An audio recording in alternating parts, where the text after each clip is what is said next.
Picture this, a sprawling city, right in the heart of North America, 1,000 years ago.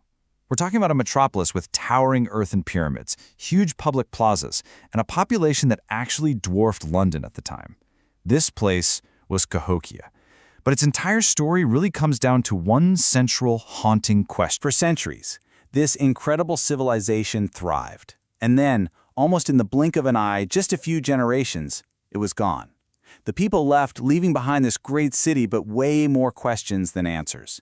It's one of the biggest unsolved mysteries in North American history, and today, we're going to dig into the evidence. First, let's just get a sense of the scale here, because it's mind-blowing.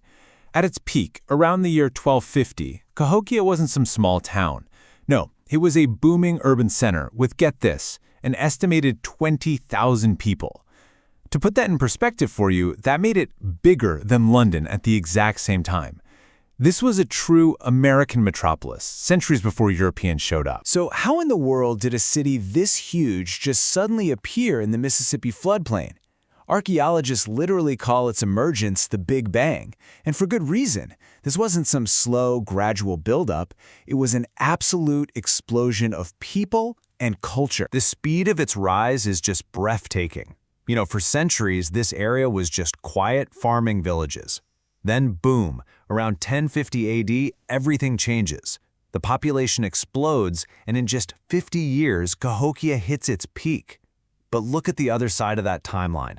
The decline is just as fast, leading to almost total abandonment by 1350. It was like a flash in the historical pan, but man, what a brilliant flash it was. It really seems to have been a kind of perfect storm of factors. They had a new, super productive type of corn, which meant a food surplus for a huge population.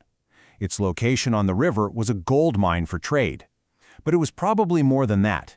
A powerful new idea, maybe a new religion or social movement, must have pulled all these different people together. Some even think a supernova in 1054, which was visible during the day, was taken as a divine sign to build something truly grand. And get this, Cahokia was a true melting pot. By studying the chemical signatures in fossilized teeth, amazing, right? Archaeologists found out that up to a third of its residents were immigrants.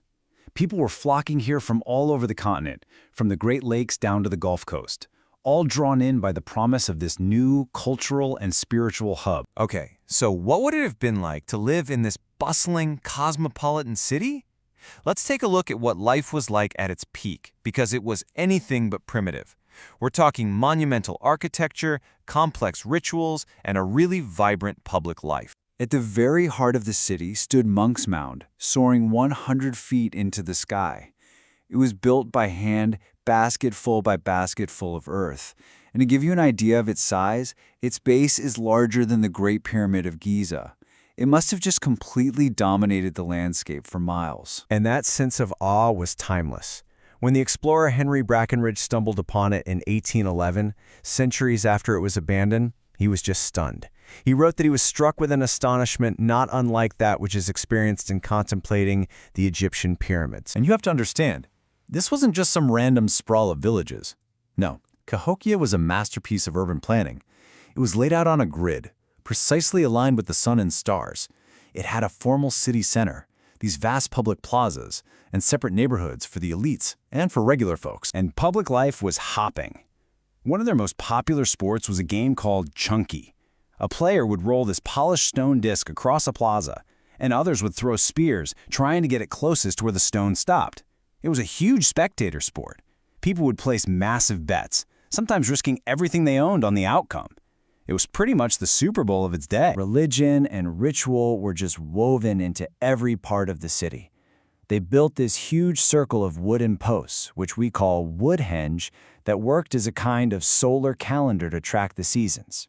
The 50-acre Grand Plaza was used for massive public ceremonies. But there was also a darker side.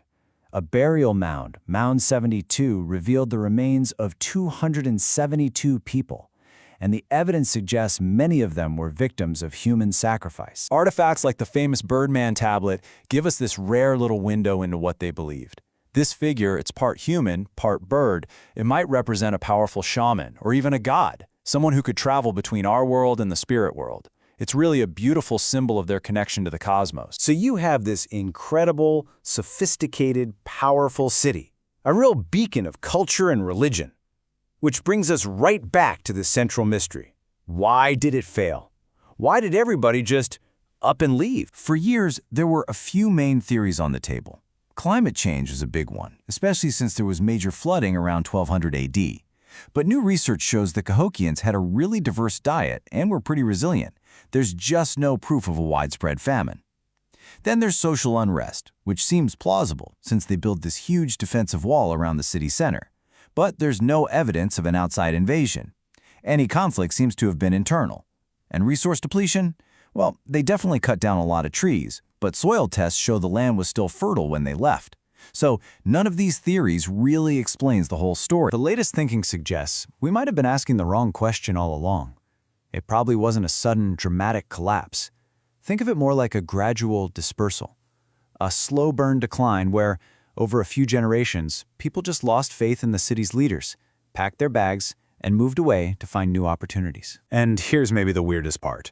For a city so huge, Cahokia is almost completely absent from later Native American stories and oral traditions.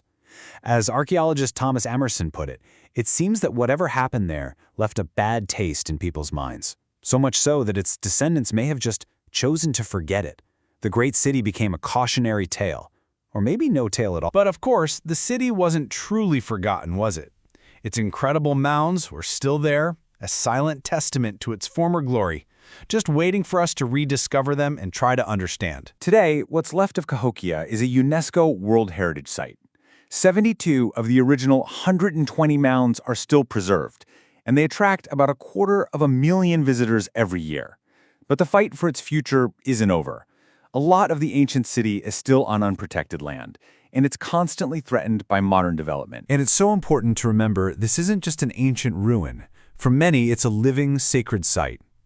For modern Native American nations like the Osage, it's an ancestral home.